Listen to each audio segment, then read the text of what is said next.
Pacific FM vous souhaite une agréable après-midi. Pacific FM. Je vous l'ai promis, il est là, il est parmi nous. Salut Andy. Salut Wallace. Alors, je vois que ça bouge beaucoup pour toi. Je t'ai vu dans une vidéo il y a pas très longtemps, hier, avant-hier, je ne sais plus là. Exactement, publié il y a quelques heures, c'est vrai. Du délire, hein, comme on fait souvent sur les Mad Bugs. Hein. Évidemment, on aime voyager à bord de vannes délirants très colorés. Et ici, on a eu l'occasion de faire une vidéo totalement fun avec Rock du groupe Police Park. Juste avant le concert de Bertignac. Juste avant le concert en première partie de Bertignac au Légendaire. Et donc, pour la petite histoire, on a placé la batterie de Rock sur le toit de notre van et puis on est parti dans une session improvisée. C'était excellent. Vous pouvez retrouver la vidéo sur notre site internet, hein, madbugsforfun.org, madbugs, M-A-D-B-U-G-S, aussi sur notre page Facebook pour profiter de cette petite actualité musicale. Et puis voilà, mais voilà, c'est encore et toujours du voyage aussi. Bah oui, c'est du voyage. Et puis on voyageait sous grand vent en même temps avec ton batteur sur ton van, puisque tu étais sous le vent des éoliennes à Saint-Maur. Exactement, c'était un petit peu le défi. On a un petit peu compliqué la tâche du batteur, mais il faut avouer que Rock est excellent. Un super moment à retrouver sur notre site internet, quoi. Voilà. Complètement délirant. Voilà, alors aujourd'hui, on va retourner de l'autre côté de l'océan. Tu nous as amené la dernière fois faire un grand tour au Canada, notamment dans la réserve naturelle, là, qui était très agréable à découvrir. Hein. Oui, exactement, le parc de Mauricie. C'est bien ça. Exactement, et on repart aujourd'hui pour une heure. On repasse au-dessus de l'Atlantique et cette fois-ci, on va descendre aux États-Unis. Alors, il y en a beaucoup qui connaissent des séries télévisées policières, d'enquête, d'hommes scientifiques, les CSI. Eh bien, on va aller dans un endroit où il y a une de ces séries à Manhattan. Exactement. Alors, Manhattan, New York, une ville que tout le monde connaît, mais on va quand même essayer de vous apprendre encore des choses très très intéressantes. Alors, on a fait étape en road trip il y a 2 mois plus ou moins, et donc beaucoup de choses à vous raconter. Je vais plutôt mettre cette visite de la ville sous un mode relax. J'ai sélectionné des sites qui m'ont vraiment marqué pour se poser, pour sentir la ville. Ça sera un premier axe. Et alors, on va avoir un éclairage plus artistique, parce que New York, évidemment, c'est très très dynamique au niveau de l'art, et on va d'ailleurs accueillir un invité pour ça, un artiste. On va avoir l'occasion de parler avec Laurent Jourquin. Et alors, j'ai eu l'occasion de découvrir également un musée de dingue, un musée de fous comme les Américains peuvent le faire, uniquement eux. Ça, je vais vous en parler tout à l'heure.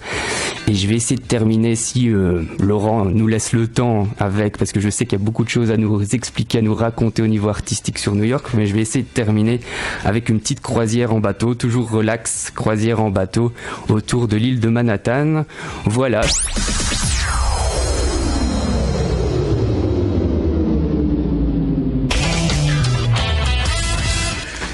Eh bien, on est revenu, on est toujours là-bas aux États-Unis avec Andy des Mad Bugs.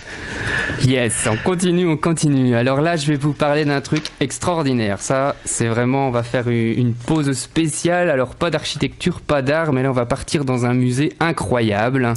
Je vais vous parler de l'Intrépide Sea Air Museum. Alors, c'est très particulier. En fait, les Américains, ils sont fous, ils sont dingues, on le sait. Ils ont été nous installer carrément un porte-avions le long de la ville.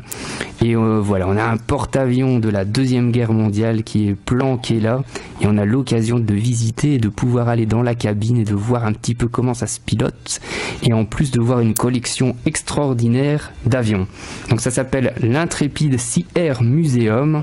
On en est fan, on a adoré. Alors, ce qui est génial, c'est que vous avez déjà la possibilité de visiter les divers étages, les diverses cales de ce bâtiment. Évidemment, on n'est pas habitué à découvrir un porte-avions comme ça. Ce qui est génial, en fait, c'est qu'on a l'occasion de pouvoir découvrir des avions très variés, hein, parce qu'on va du Lockheed A-12, hein, ces avions furtifs noirs de l'armée américaine, jusque des F-16, jusqu'à même une capsule spatiale. Pour la petite histoire, pour les adultes, ça coûte $31. Vous pouvez aussi accéder avec le New York Pass. C'est un petit peu cher, mais franchement, ça vaut le coup parce que vous êtes parti pour l'après-midi. Et donc, planté sur les berges de l'Hudson River, donc dans l'ouest de l'île, on est au niveau de la 46e rue, 12e avenue. on a ce porte-avions Intrépide. Et donc vous rentrez, vous passez simultanément les différents étages. Donc vous allez à l'intérieur. Si on est vraiment dans une petite ville en miniature, on est plongé dans la vie des marins. On voit des avions énormes postés. On est en même temps dans ce lieu clos, mais en même temps énorme, avec des avions de la Deuxième Guerre mondiale évoqués, hein, évidemment avec la guerre du Pacifique entre autres. Donc on peut visiter aussi, on peut voir en direct des mitraillettes, etc. Les mitraillettes qui étaient montées sur les bombardiers à l'époque. Donc je disais, on peut aussi voir cette conquête spatiale avec la capsule spatiale Mercury, je vais y arriver. Et alors après vous continuez et vous découvrez aussi des MiG, les hélicoptères, etc. Même un sous-marin.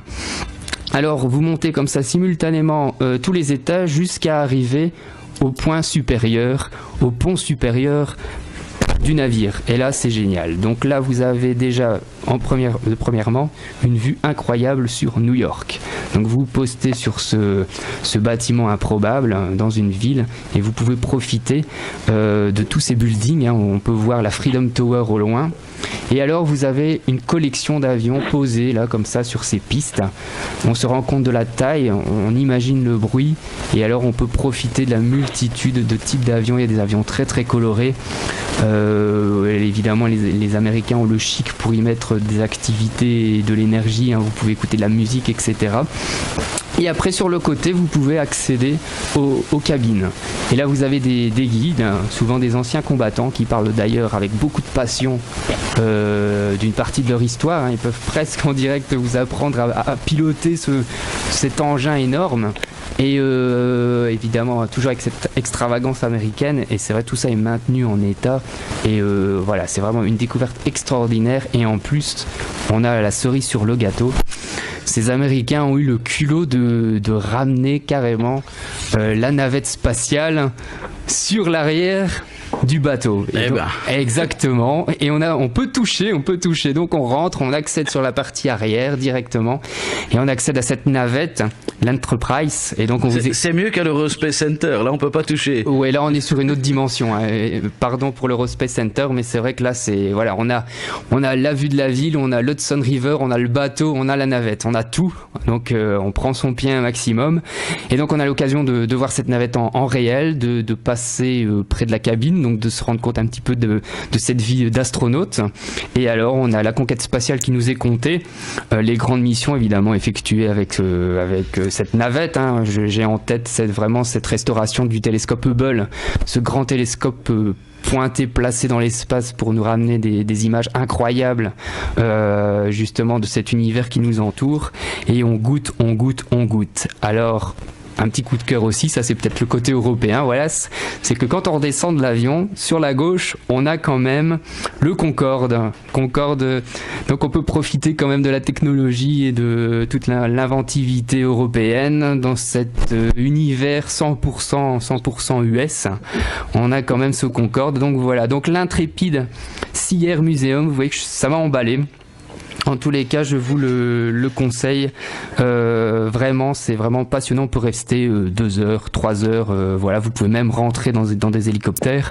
Voilà, je pourrais en parler des heures. Je m'arrête ici parce que voilà. Enfin voilà. Donc ça m'a vraiment emballé. Donc je répète, Intrépide Sea Air Museum.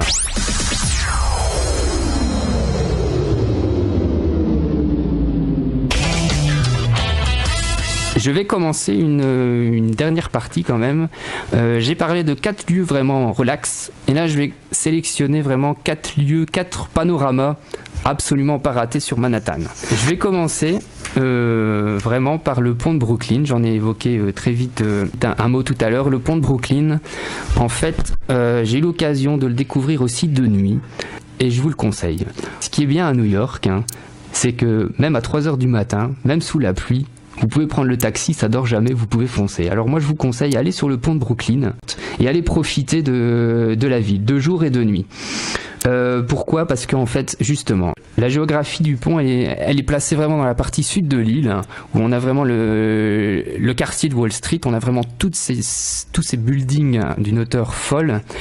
Et vous êtes en même temps sur une hauteur sur un pont, vraiment. Donc on a vraiment, d'une part, l'air marin, on a la puissance de ce son de ville, et on a cette lumière incroyable de New York, de Manhattan. Alors ce qui est bien au pont, le pont est en 2 niveaux. Donc il y a un niveau inférieur avec tout le passage des voitures et puis un niveau supérieur pour les cyclistes et les piétons. Donc vous pouvez vraiment profiter du lieu à la cool, je vais dire, profiter des 1800 mètres de longueur du pont pour pouvoir goûter à ce relief, à cette lumière de la ville.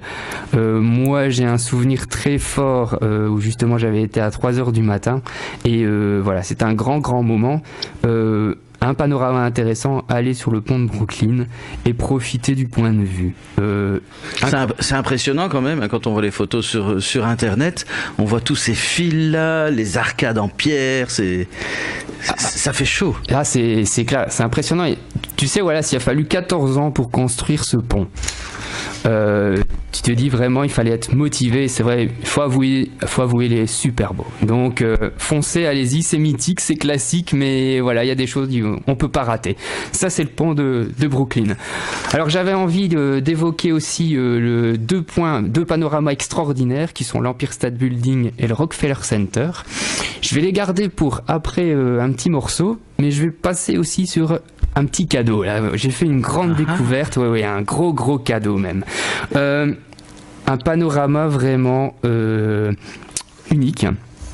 Alors je vous propose, vous foncez dans le sud de l'île, vers Wall Street, et là vous pouvez prendre le bateau qui va à Staten Island.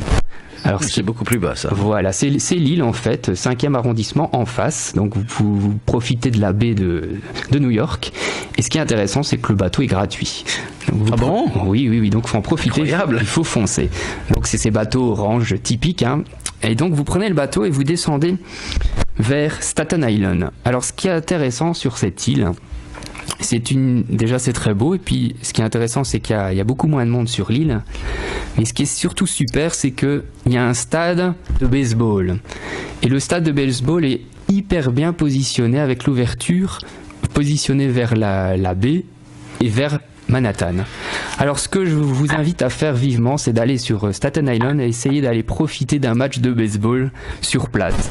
Alors j'en conviens, le club local est un club assez petit, c'est un club école en fait, les fameux Yankees de New York. Mais ce qui est intéressant, c'est de vivre d'une part l'ambiance, parce que ça il faut que j'en touche un mot, les Américains vont vraiment en famille pour voir le baseball. C'est vraiment un sport très particulier, les entrées sont peu chères, alors là de mémoire quand j'y accédais c'était même gratuit, et les Américains vont en famille et profitent vraiment de ce sport avec les enfants, dans une ambiance typique, avec mélangé avec des sessions de folie, des sessions de calme. Alors évidemment vous pouvez profiter aussi, là on va vraiment aller dans le cliché à l'américaine, vous pouvez profiter avec le hot dog, le coca, etc. Bon, il faut le faire au moins une fois, bon, on est vraiment plongé dans ce folklore à l'américaine.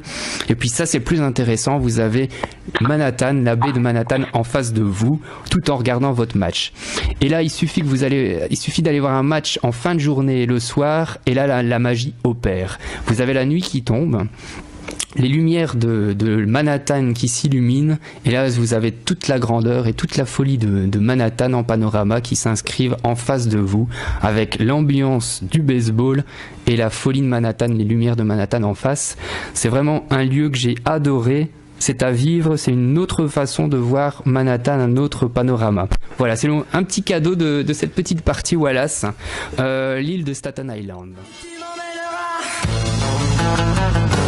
Emmène-moi.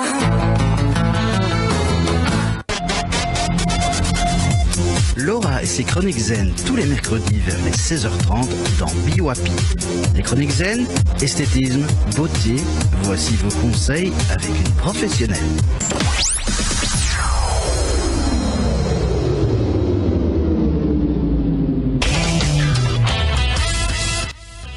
Pacific FM.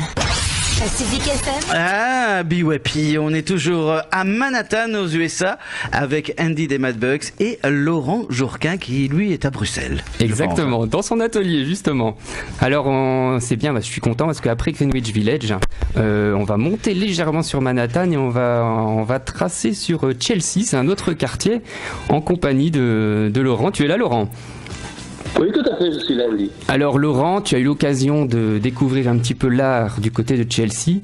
Raconte-nous un petit peu, qu'est-ce qui t'a marqué là-bas dans ce quartier qui, pour situer, est vraiment posté sur l'ouest de l'île, juste en dessous de Central Park, entre Central Park et l'Hudson River. Qu'est-ce que tu as vu d'intéressant là-bas dans le coin? Bah écoute, tu nous parlais là de promenade dans les parcs, etc., de regarder les gens, et donc j'avais envie de t'emmener sur la High Line dans un premier temps. La High Line, tu sais, c'est une ancienne voie de chemin de fer qui a été retapée parce que les quartiers étaient tellement industriels, comme New York est une grosse ville industrielle, et alors, ça vit, ça meurt tout doucement, et donc ces quartiers industriels avaient besoin dans un premier temps d'une voie de chemin de fer pour qu'on puisse amener donc évidemment tous les biens, les matériaux de consommation, etc., vers les industries. Et c'est une voie qui était reconnue à l'époque pour ses accidents.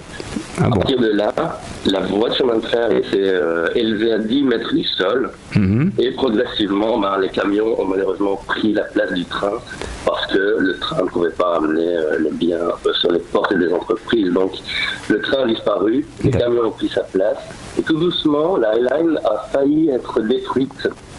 Mais il y a eu un comité de quartier qui a fait en sorte qu'elle soit sauvée. Et depuis, c'est devenu un lieu de promenade. D'accord. Donc tu peux te promener comme ça sur cette voie de chemin de fer à 10 mètres du sol, qui a été remplacée par une promenade d'arbres et d'œuvres d'art que tu peux contempler. Donc, les œuvres d'art, suite à une politique d'art public très dynamique à New York, ça vaut vraiment la peine d'y aller parce que c'est beau, parce que tu as aussi sur les murs environnants de Chelsea et autres, des grands hôtels, etc., tu vois des grandes fresques de street artistes, et ça vaut vraiment la peine d'aller se poser aussi là-bas. D'accord. C'est un lieu qui devient de plus en plus trendy, c'est un lieu qui n'est pas uniquement touristique. C'est ça. Les New-Yorkais adorent aller. Je pense que il y a des petites zones dans ce quartier où c'est quand même assez typé, c'est vrai. Comme tu dis, des riches avec un budget un peu plus important ont été se perdre là-bas. Et tu as... Ouais, tout à fait. Il y a une ou deux œuvres comme ça qui t'ont marqué du street art dans le coin, des styles un peu particuliers qui t'ont marqué plus que d'autres? Mais écoute, j'ai vu sur le net il n'y a pas très longtemps, tu vois le Standard Hotel qui est pratiquement au bout de la High Line, a installé des œuvres de José Parla sur sa place. Je pense que ça vaut la peine vraiment d'y aller. José Parla, c'est un artiste que moi j'avais repéré sur le net, et j'aime bien, je fouille toujours un peu sur les sites artistes, sur Instagram, etc. Et puis j'ai chopé des images de José Parla comme ça avait retenu mon attention, et j'ai vu qu'il y avait deux grosses sculptures, peintures qui ont été installées là. Ça vaut vraiment la peine d'aller voir, à mon avis. J'aimerais bien y retourner pour voir ça. D'accord. Et José Parla, c'est un artiste cubain en fait, c'est un immigré cubain, sa famille est cubaine, et tu sens ça dans son œuvre qui a une influence de street artiste comme ça, parce que c'est une famille qui vient d'en bas, et donc il parle de ça très fort dans son œuvre. Il y a une espèce de couches et de sous-couches qui sont un peu retravaillées, déchirées. Il y a toute une influence de l'art aussi derrière ça. D'accord. Par exemple, ceux qui prenaient des affiches, qui les arrachaient, les avaient les unes après les autres. Mais ouais, c'est très impressionnant à voir. Évidemment plus difficile à décrire par téléphone. Bien sûr. Bon, en tout cas, à voir. Donc dans Chelsea alors. Ouais, tout à fait. D'accord. Exactement près du Standard Hotel. D'accord. Donc il faut aller voir les galeries de Chelsea, où là on est vraiment spécifiquement sur le milieu privé. Oui. T'as d'énormes galeries. Ouais, je crois savoir. Je crois qu'il y a à peu près 200 galeries, je pense, dans le quartier. C'est super, c'est extraordinaire. C'est ça, voilà, c'est très très impressionnant. Alors t'as des grosses machines comme la Bowery Gallery, David Wurner, Gagosian, Jonathan Levine, PS, Paula Cooper. Et moi quand je suis allé là, on n'a pas tous fait parce qu'évidemment on était pas là pendant 6 mois, mais c'est trop grand. J'ai vu quand même des grands noms comme Richard Serra, comme Kiki Smith ou Chuck Close. Et voilà, Richard Serra, c'est quelqu'un qui a une grosse influence sur l'art minimal américain. Ça vaut la peine d'aller voir ça. Ça, c'était chez Gagosian. Et les plus grosses galeries, évidemment. C'est devenu pratiquement une multinationale, quoi. D'accord. En tout cas, c'est confirmé. Le niveau des galeries et la dynamique qu'il peut y avoir par là. C'est ça. En tout cas, c'est confirmé. On est avec un fan d'art, vraiment. Tu es dans ton élément, Tu prends ton pied, Ouais, tout à fait. D'accord.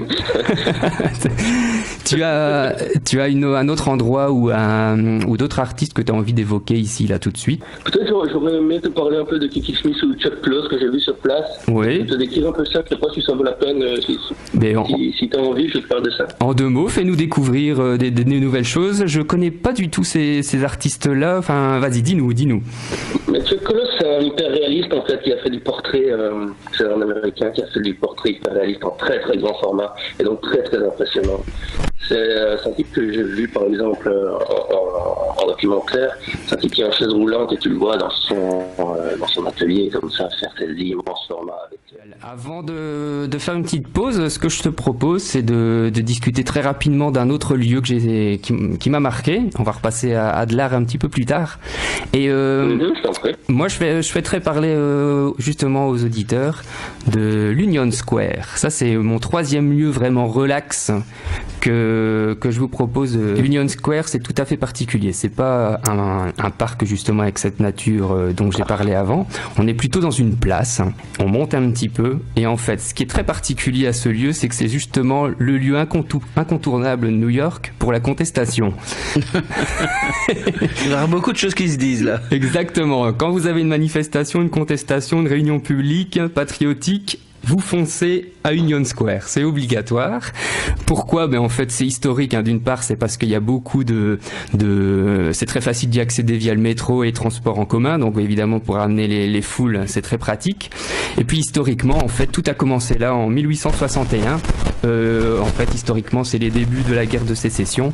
Et évidemment, quand les États du Sud ont pris le Fort Sumter en Caroline du Sud, et tout le monde s'est levé et à manifester à Union Square. Donc vous allez là sur place, on ressent très fort cette impression, cette atmosphère très particulière qui bouge. Et en même temps, on peut aussi se relaxer, se poser. C'est-à-dire qu'on peut aussi faire des parties d'échecs. On sent très bien que les gens sont vraiment relax. Il y a un peu plus de tourisme que dans les 2 autres points dont j'ai eu l'occasion de parler. Ça bouge aussi parce que de temps en temps, vous pouvez vivre des enregistrements TV avec les chaînes new-yorkaises locales, les émissions People, etc. Évidemment, on est 100% américain, 100% États-Unis. Et alors, ça c'est quand même sympa. C'est très très célèbre. Sur place, on peut trouver un supermarché bio, un marché bio. Alors, si vous allez acheter là vos produits, des fruits, des légumes, il y a évidemment les artisans locaux. Donc, si vous voulez manger un petit morceau, vous allez acheter vos légumes, le lait, des bonnes choses, et puis vous sirotez ça tranquillement sur la place. C'est génial. En plus, on a accès, on voit au loin l'Empire State Building, un building mythique à New York, et on peut profiter donc justement à cet endroit-là, justement profiter de ce paysage avec cette folie de contestation, ces gens, ces touristes. Et puis ce marché bio, et alors le tout petit parc au centre avec la statue équestre de George Washington, le premier président. Voilà, donc ça c'est l'Union Square. Je vous invite à y faire un petit tour. C'est tout juste, voilà, si vous remontez un petit peu vers le nord sur Broadway pour profiter, pour ralentir et pour respirer en plein dans Manhattan. Voilà Wallace, on fait une petite pause. Mais on va faire une plus grande pause parce qu'on va les désaltérer. Il fait quand même assez chaud aujourd'hui. Il fait chaud, On a dépassé les 27 degrés, j'ai vu en arrivant ici à la radio. Je te propose AC/DC Safe in New York City. Il y a Laura qui va faire son intervention sur le bien-être. Et puis on se retrouve avec Laurent. Là. D'accord, on se retrouve avec Laurent. Et puis j'ai plein de choses encore à raconter, des superbes choses extraordinaires. À tout à l'heure.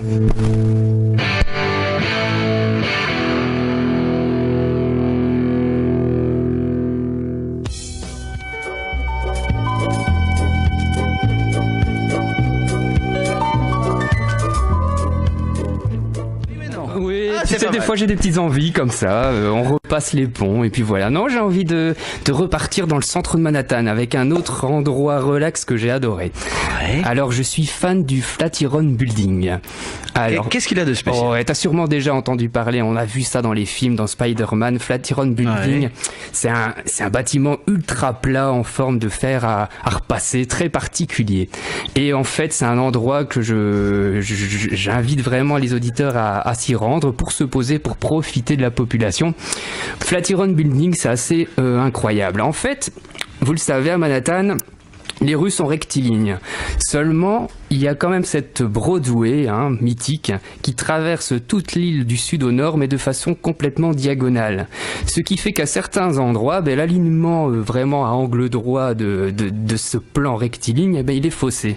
Et donc on a des points de chute, on a des points de terre comme ça qui deviennent plus en forme triangulaire. Ce qui fait qu'on a été obligé sur New York de construire des bâtiments particuliers pour justement s'imbriquer dans ce volume, dans cette surface. Et de là est né le Flatiron Building. Flatiron Building, donc c'est vraiment, quand on arrive sur place, la première impression, c'est vraiment, on a vraiment cette impression, ce bâtiment va tomber sur lui-même. Alors il est assez élevé quand même, il fait 87 mètres de hauteur, 22 étages, et on se poste en face comme ça, et on a vraiment une impression quand même, on se dit mais qu'est-ce qu'il fait là ce bâtiment? Mais juste en face, on est sur la 5e avenue. Voilà, en fait, on est vraiment, c'est un croisement entre Broadway et 5e avenue. Il y a d'autres rues aussi, mais c'est vraiment un axe, voilà, très très important. Mais on voit souvent ce building sur des photos ou notamment sur les reportages à Noël, Nouvel An. C'est vrai, ça arrive. Il est souvent partout. C'est vrai, c'est pas le plus grand c'est pas le plus haut bâtiment, mais c'est vrai, les gens l'adorent à cause de justement son esthétique très particulière. Ça, et donc, ce qui est très bien en fait, c'est que juste en face de ce building, les New-Yorkais ont installé justement des tables et des chaises. Donc on peut siroter sa petite boisson tranquillement et regarder les gens passer avec cette belle vue en face. Et là, c'est vrai que c'est tout à fait différent des lieux que j'ai abordés précédemment où on a la nature. Ici, c'est strictement urbain. Et on sirote sa petite boisson et on profite. Alors, on a le Madison Square Park qui est juste à côté. Et là, on peut profiter vraiment du Metropolitan Life Tower. Alors, qu'est-ce que c'est? C'est une tour typique. Et en fait, pour la construire, on s'est inspiré du Campanile de Venise. Donc, c'est cette tour pointue avec une horloge grande, impressionnante. Ils se sont inspirés pour faire ce Metropolitan Life Tower qui est juste à côté sur la droite. Ça a été pendant un moment le plus haut bâtiment du monde, même jusqu'en 1913. On profite de cet endroit donc voilà sur la droite, et puis en face on a ce Flatiron. On se demande s'il va tomber. On peut profiter, et c'est ça qui est très très intéressant, on peut profiter d'une population qui est beaucoup plus cosmopolite. Et moi j'ai adoré parce que j'ai fait des rencontres incroyables sur place. J'ai rencontré des Brésiliens, des Brésiliennes, je me souviens. C'est des superbes instants. Donc voilà, une population autre des touristes, etc. Et alors c'est une autre façon de prendre le pouls de la ville. Il y a des bonnes choses à manger parce que de temps en temps il y a aussi des vannes colorées pour acheter des petites glaces sympas. Il y a moyen d'acheter des gaufres belges même dans le coin. J'y ai goûté. Donc ça ressemblait à ça? Ouais, c'était pas mal, j'avoue, c'était pas mal. Franchement, ça tenait la route. Et donc ça, c'est tout près du Flatiron Building, tout près du Madison Square. Et là, ça devient intéressant. On se rapproche de l'Empire State Building. Je vais en toucher un mot tout à l'heure. À 800 mètres, évidemment, building mythique. Et vraiment profiter de cet endroit-là. J'ai adoré. Alors, autre chose maintenant, là on était vraiment sur le béton, on était en pleine ville, ici on va complètement dégager, c'est le cas de le dire, on va vraiment partir vers l'eau, on va partir en croisière, en bateau. Alors, c'est vrai évidemment, une île, qui dit île dit de l'eau tout autour, et là je vous invite, on repart vers l'ouest de l'île, le long des berges justement de l'Hudson River, c'est cette rivière où il y a quelques années il y a cet avion qui a réussi à atterrir, évidemment ça a marqué l'actualité. J'adore la croisière en bateau. C'est un classique, mais il faut le faire. Alors évidemment, j'ai dit on était dans le relax aujourd'hui. C'est le cas de le dire. Croisière en bateau, alors vous avez des bateaux qui sont très très bien, vous pouvez profiter de l'intérieur, l'extérieur, vous pouvez prendre une petite boisson, un petit snack. Évidemment, il y a des souvenirs en vente, on est aux États-Unis. On a toujours en plus ces guides cool à l'américaine. Moi, c'est vrai que bon, il faut aimer, mais moi j'adore ça. C'est des guides avec beaucoup de tchatch, le show à l'américaine, donc beaucoup de choses à dire, beaucoup de choses à apprendre. Et vous prenez donc le bateau le long de l'Hudson et vous partez. Alors il y a plusieurs choix. Soit vous partez pour des croisières de 75 minutes, jusque 3 heures souvent. Moi, j'ai eu l'occasion de vivre une croisière de 75 minutes. Ça coûte aux environs de 27 €. Alors après ça, je fais une petite parenthèse très rapide. C'est vrai, quand vous avez à New York, j'en ai pas encore touché un mot, il y a possibilité de prendre les New York Pass. Donc ça vous laisse la liberté de pouvoir profiter de 80 activités, sites touristiques, etc. pour plus ou moins, on va dire, une centaine de dollars en toute liberté. Donc c'est intéressant quand même de prendre ce pass, le New York Pass.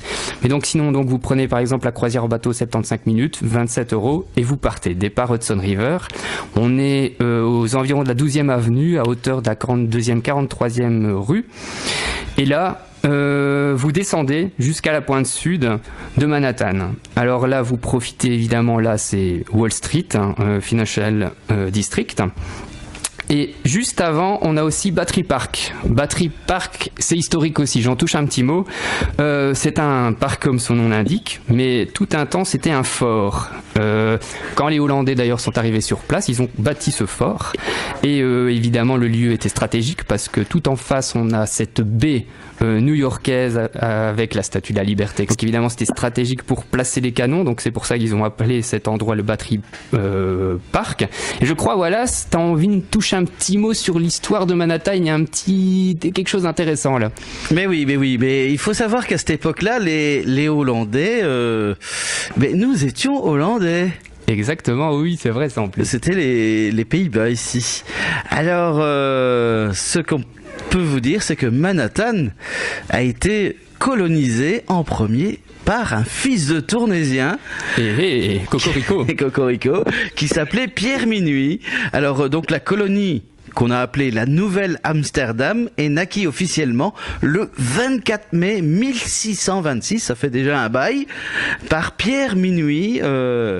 Et donc en fait il a acheté cet endroit, cette île, pour quelques articles de verroterie et autres colifichets d'une valeur de 60 florins, 24 $ de l'époque, donc C'était vraiment pour rien. Ah, ça fait rêver ça. Il a donné le sac qu'il avait autour de son épaule et puis il a eu toute l'île.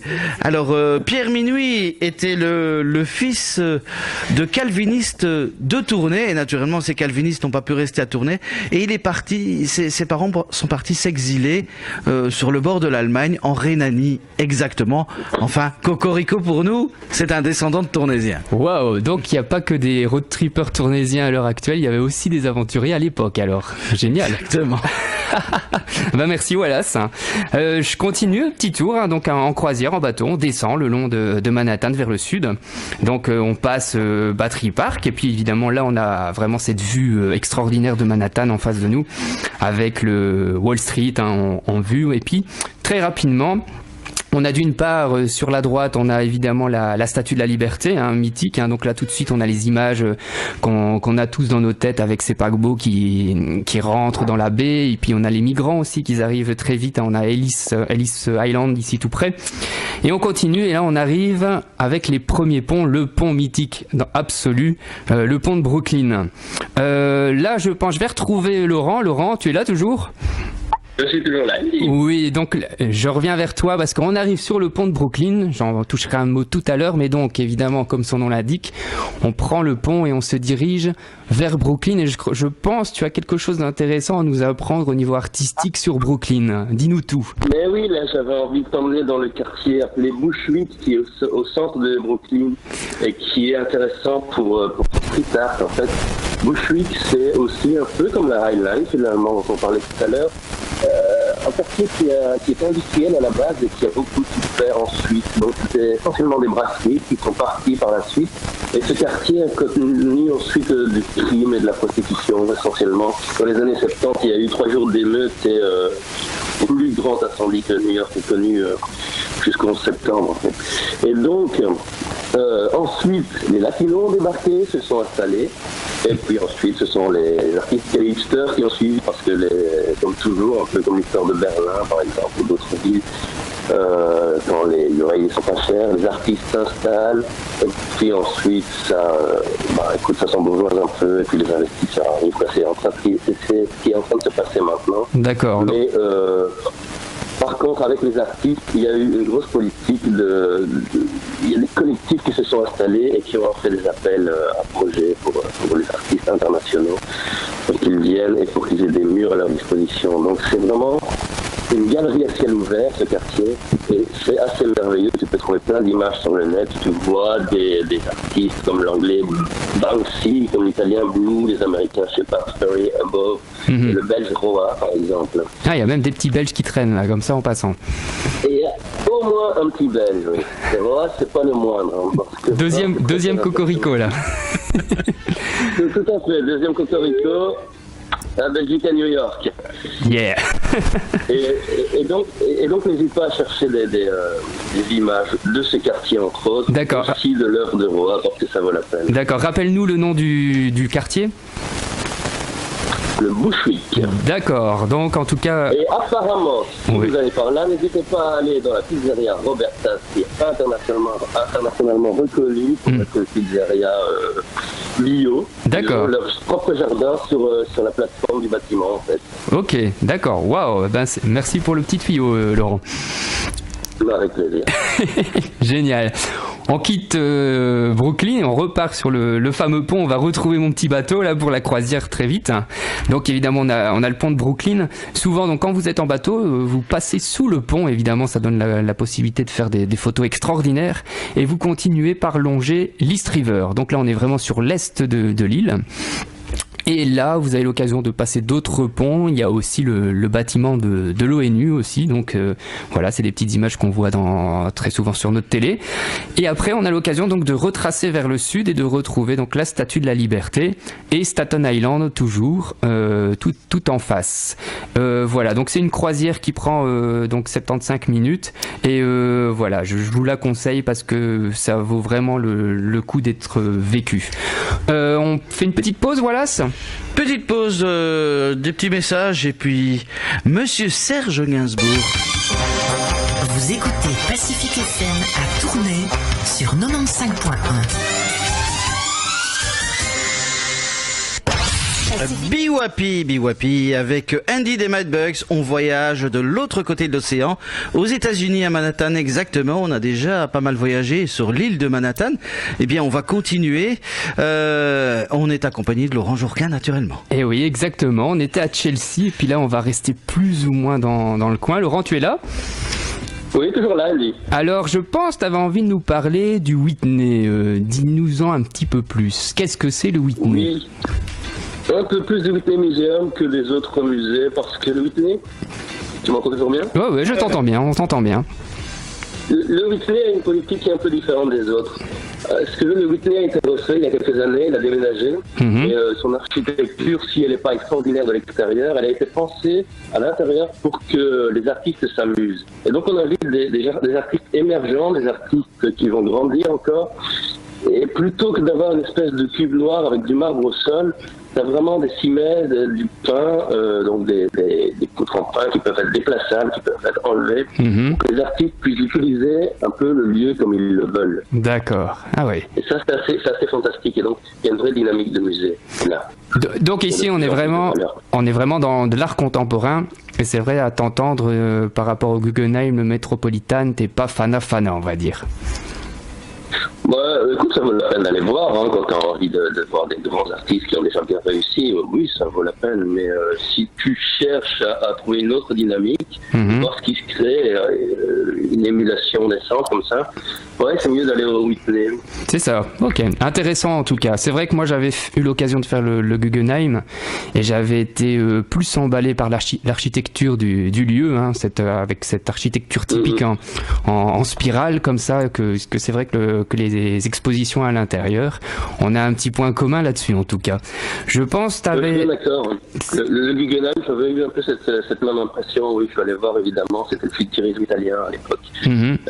C'était au début 2014. Et ça m'avait pas super emballé non plus. Tu vois, ces petits kiosques autour de la spirale dont tu parles comme ça. Oui. Je trouvais ça un peu moyen. La lumière n'était pas terrible, c'était un peu décevant. Ah, on sent ça en tout cas. Donc à Manhattan, il y a des choses extraordinaires très grandes et puis des fois il y a des petites choses qui déçoivent un petit peu, mais on a l'occasion d'en parler, de conseiller un petit peu nos auditeurs si jamais ils font un petit tour là-bas sur Manhattan. Je pense On va faire un petit plongeon très rapide en dehors de Manhattan, parce qu'évidemment, donc on a Manhattan, c'est vraiment un arrondissement de New York, mais New York c'est 5 arrondissements quand même, il faut le savoir. On a Manhattan sur l'île, donc on a au nord on a le Bronx, on a sur l'ouest on a Brooklyn, alors on a une région aussi, un arrondissement typique sur le sud où c'est vraiment sur une île, on a Staten Island, j'y reviendrai tout à l'heure parce que c'est un endroit très très intéressant. Et puis on a, je crois, le Queens aussi, et je crois on va faire un petit tour au Queens, c'est dans le nord-ouest, pour aller voir le PS1, c'est bien ça, Laurent? Ouais, tout à fait, oui. Dans l'arrondissement du Queens, il y a le PS1 qu'on appelle MoMA PS1 en fait depuis, je pense, les années 2000, parce qu'il a été jumelé avec le MoMA pour avoir une mutualisation des budgets, quoi. Et là aussi, il y a une excellente dynamique. Si tu veux voir de l'art naissant, de l'art contemporain, des jeunes artistes émergents, c'est vraiment un lieu fantastique, là. Il faut aller voir ça. C'est perturbant. Donc ça, c'est le centre d'art qu'on appelle le PS1, donc dans le Queens, en fait. Ouais, tout à fait, ouais, c'est ça. L'architecture qui est caractéristique de Harlem, et puis allez le week-end, parce que le dimanche vous allez voir les mamas noires africaines qui sortent avec leur chapeau, avec leur tenue pour aller au culte, avec le gospel. Moi j'ai vécu ça en gospel. Alors c'est vrai que vous pouvez suivre des cultes, on va dire plus pour les touristes, mais il y a aussi possibilité de suivre un peu plus traditionnel, et j'avoue que c'est un grand moment, j'avoue que ça donne envie de retourner à l'église. C'est du show, c'est du concert à l'américaine, c'est beau, c'est entraînant, c'est emballant, vous sortez de là avec la pêche, c'est le cas de le dire. Si vous avez du temps, tu es rechargé. Ah oui, tu es rechargé. Moi, j'ai trouvé ça génial. Voilà, vous pouvez aller voir aussi passer devant l'Apollo. Hein, ça, c'est un lieu mythique, une salle mythique où tous les grands du blues, de la musique sont passés par là. Hein, B.B. King, etc. Tout le monde a été reconnu par là. Vous pouvez passer là. Voilà, oui, c'est du mythe. Il y a aussi les quelques, je vais dire il y a aussi le building de Bill Clinton aussi à voir. Il est posté. Ah, pourquoi il y a moyen de rencontrer des dames là-bas? le building Bill Clinton, quoi. Mais bon. Je ne me lance pas dans ce débat, voilà. Mais voilà, oui, enfin, plein de rencontres à faire.